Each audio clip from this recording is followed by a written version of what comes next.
வணக்கம் நண்பர்களே, welcome to Sindhu cooking. Biryani யாருக்கு தான் பிடிக்காது?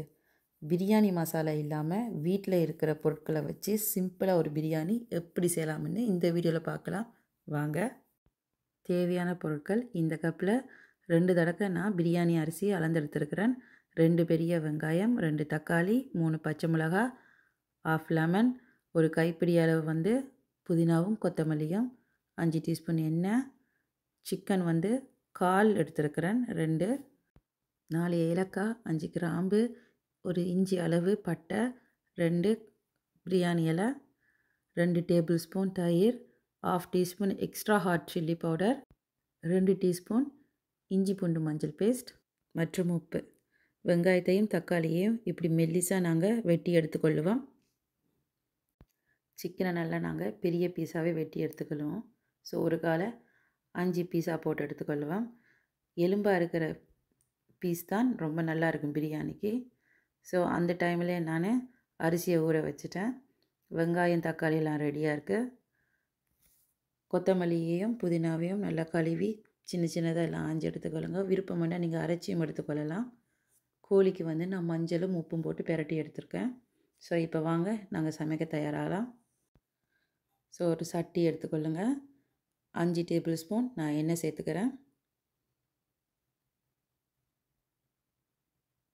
எண்ணெய் நல்லா சூடானதும் பிரியாணி இலை, பட்டை, ஏலக்காய், கிராம்பு எல்லாம் சேர்த்துக்கொள்ளுவோம்.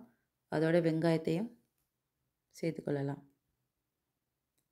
வெங்காயம் எங்களுக்கு நல்லா கோல்டன் ப்ரௌன் வர வரைக்கும் நாங்கள் வதக்கி எடுத்துக்கொள்ளுவோம்.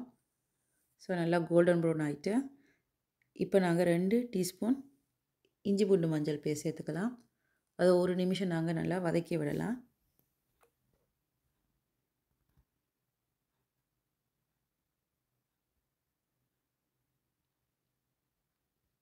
இனிமேல் தக்காளியையும் பச்சை மிளகாயும் அதுக்கு தேவையான அளவு உப்பையும் சேர்த்துக்கொள்ளுவோம்.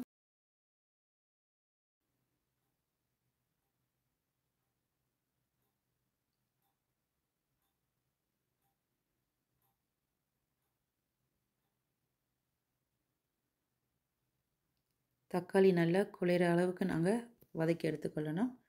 அதோடு நாங்கள் புதினா கொத்தமல்லி சேர்த்துக்கொள்ளுவோம். இனிமேல் ஒரு 1/2 டீஸ்பூன் ரெட் சில்லி பவுடர் இதோட சேர்த்துக்கொள்ள வேண்டியதான். வேறு மசாலா நான் இதை போடல. இது ரெட் சில்லி பவுடர் மட்டும்தான் இதுக்கு மசாலா. உங்களுக்கு உரைப்பு கொஞ்சம் கூட தேவைன்னா நீங்கள் எக்ஸ்ட்ராவே போட்டுக்கலாம். 2 டேபிள் ஸ்பூன் தயிர் சேர்த்துக்கொள்ள போகிறேன்.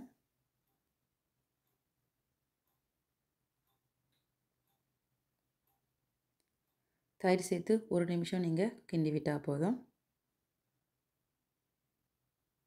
இனிமேல் நீங்கள் சிக்கன் இதோட சேர்த்துக்கொள்ளுங்க. சிக்கனை நல்லா அந்த கிரேவியில் படுற மாதிரி நல்லா பிரட்டி விடுங்க.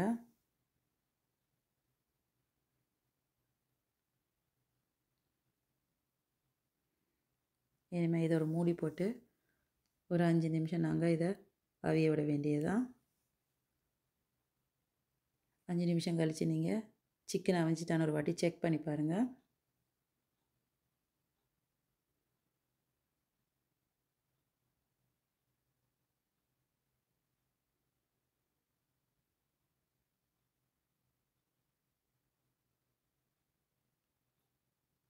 ஸோ இனிமேல் நீங்கள் 1/2 லெமன் புழிஞ்சு விடுங்க.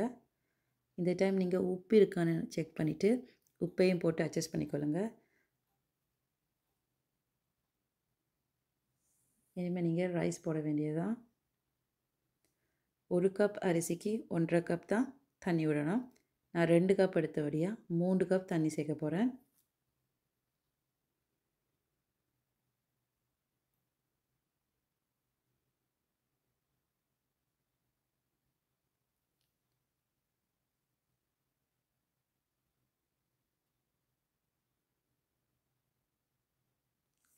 மூடி போட்டு அடுப்பை நல்லா சிம்மில் வச்சுருங்க தண்ணி வற்றுற வரைக்கும்.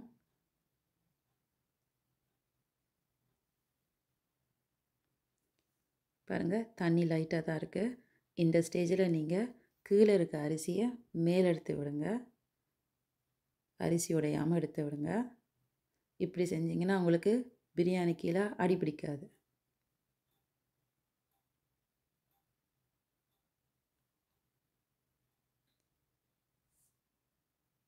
ஸோ எல்லாத்தையும் நல்லா கிண்டி விட்டுட்டு இனிமேல் நீங்கள் தம் போட வேண்டியது தான். தம் போடுறது ஒன்றும் இல்லை, தோசைக்கல் இருந்தால் தோசைக்கல்லை கீழே வச்சுட்டு பிரியாணியை வந்து ஒரு 10 நிமிஷம் நல்லா சிம்மில் வச்சுட்டு எடுக்க வேண்டியதுதான். ஸோ என்கிட்ட தோசைக்கல்லுடைய என்கிட்ட ஃபனை இருக்குது, அந்த ஃபனையில் தான் நான் வச்சு இப்போ இன்றைக்கி செஞ்சு எடுக்க போகிறேன். கடைசியாக நீங்கள் கொத்தமல்லி புதினா தூவி விட்டு தம் போட்டு விடுங்க.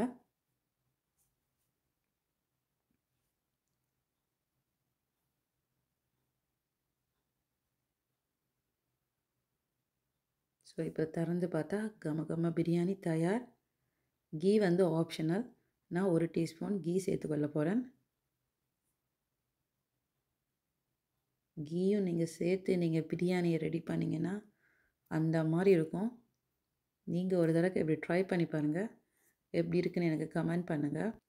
இன்றைக்கி பிரியாணிக்கு நான் ரைத்தா, முட்டை, ப்ரான் வச்சு சாப்பிட போகிறேன். Thank you so much.